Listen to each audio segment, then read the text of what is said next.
बढ़ते हैं आगे, बात अब महाराष्ट्र की करेंगे। तो क्या महाराष्ट्र में सियासी समीकरण बदल रहा है? क्या महायुति सरकार में सब कुछ ठीक नहीं चल रहा?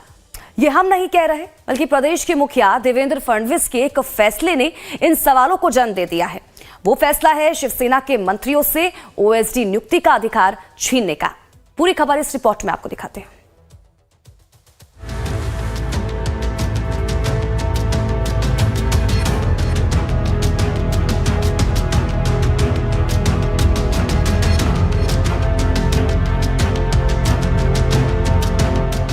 बीएमसी चुनाव से ठीक पहले महाराष्ट्र की सियासत नई करवट ले रही है।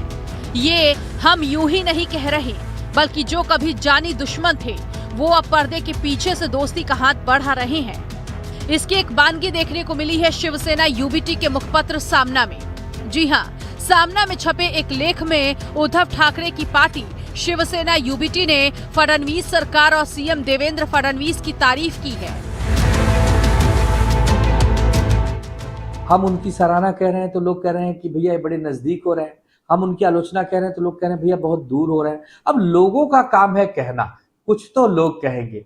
हमारा काम है सरकार को सही दिशा में ले जाने के लिए प्रेरणा देना या एक प्रकार से दिशा दिखाना। हम वो दिखाते रहेंगे। राजनीति में कोई परमानेंट शत्रु नहीं होता, कोई परमानेंट मित्र नहीं होता। हम कटुता करने थोड़ी आए हैं। सामाजिक समरसता का नाम ही तो राजनीति है, वही करने आए हैं। अब बीजेपी भले हमारे पीठ में छुरा भोंके, वो बीजेपी का काम। दरअसल सीएम देवेंद्र फडणवीस ने भ्रष्टाचार के खिलाफ जीरो टॉलरेंस की नीति अपनाई है। लिहाजा मंत्रियों से अपना ओएसडी नियुक्त करने का अधिकार छीन लिया है। जाहिर है शिवसेना यूबीटी की मन की मुराद पूरी हो गई। लिहाजा सामना में लेख के जरिए सीएम देवेंद्र फडणवीस की तारीफ में कसीदे पढ़े। सामना के संपादकीय में लिखा गया,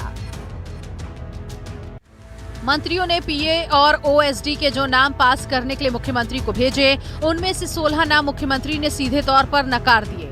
ये 16 लोग पिछली शिंदे सरकार में मंत्रियों के ओएसडी बनकर दलाली और फिक्सिंग कर रहे थे। इन फिक्सर्स को फडणवीस ने खारिज कर दिया। मंत्रियों के पीए और ओएसडी नियुक्त करने की शक्तियां छीन ली। फिक्सर की नियुक्ति नहीं होने देने की मुख्यमंत्री की भूमिका ठीक है। इन 16 फिक्सरों में से 12 फिक्सरों के नाम शिंदे गुट के मंत्रियों ने आगे बढ़ाए थे। ऐसे फिक्सर की जरूरत मंत्रियों को क्यों होनी चाहिए? तो कई सारे ऐसे मौके हैं जिसको लेकर लगातार जो शिवसेना है वह तारीफ करती हुई दिखाई पड़े। शिवसेना में उद्धव ठाकरे शिवसेना की बात कर रहा हूं।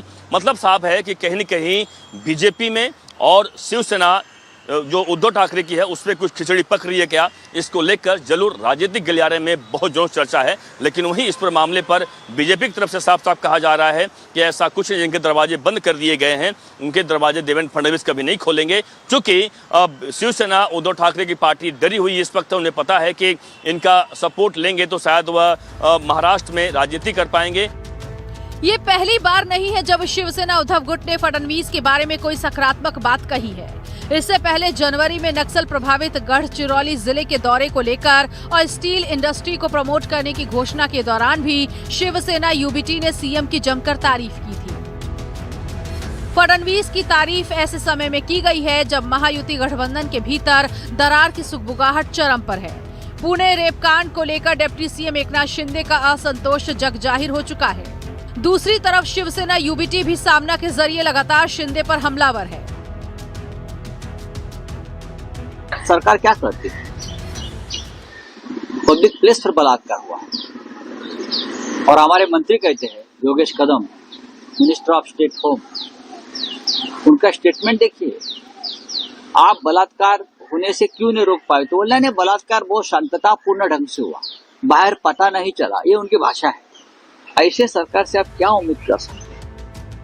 ये बात अलग है कि बीजेपी को शिवसेना यूबीटी के बड़बोले नेता संजय राउत का बयान रास नहीं आया। यहाँ तक कि सामना में सीएम फडणवीस की तारीफ भी। वजह सुनिए पार्टी प्रवक्ता संजय ठाकुर की जुबानी।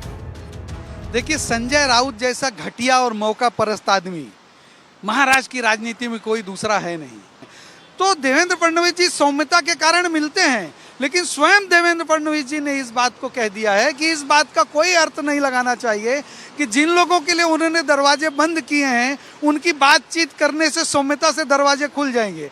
Ultimately Devendra Fadnavis ji is a administrator और वो जानते हैं उनको महाराष्ट्र के विकास के लिए क्या करना है और वो बिल्कुल उसी दिशा में काम करेंगे।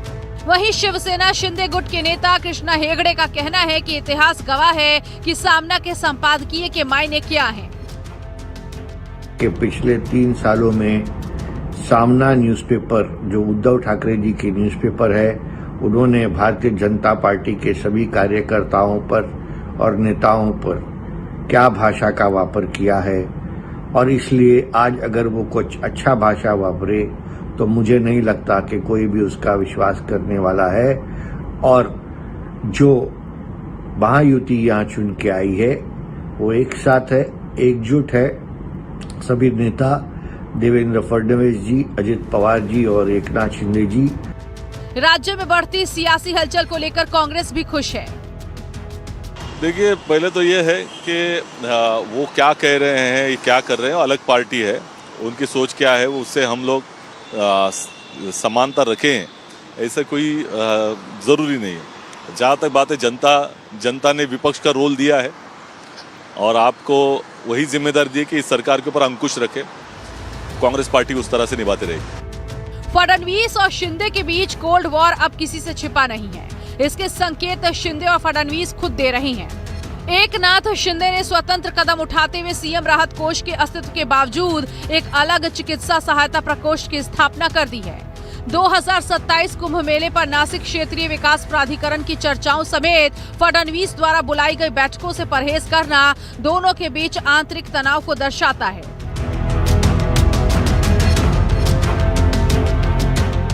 मुंबई से अभिषेक शर्मा के साथ ब्यूरो रिपोर्ट, लाइफ टाइम।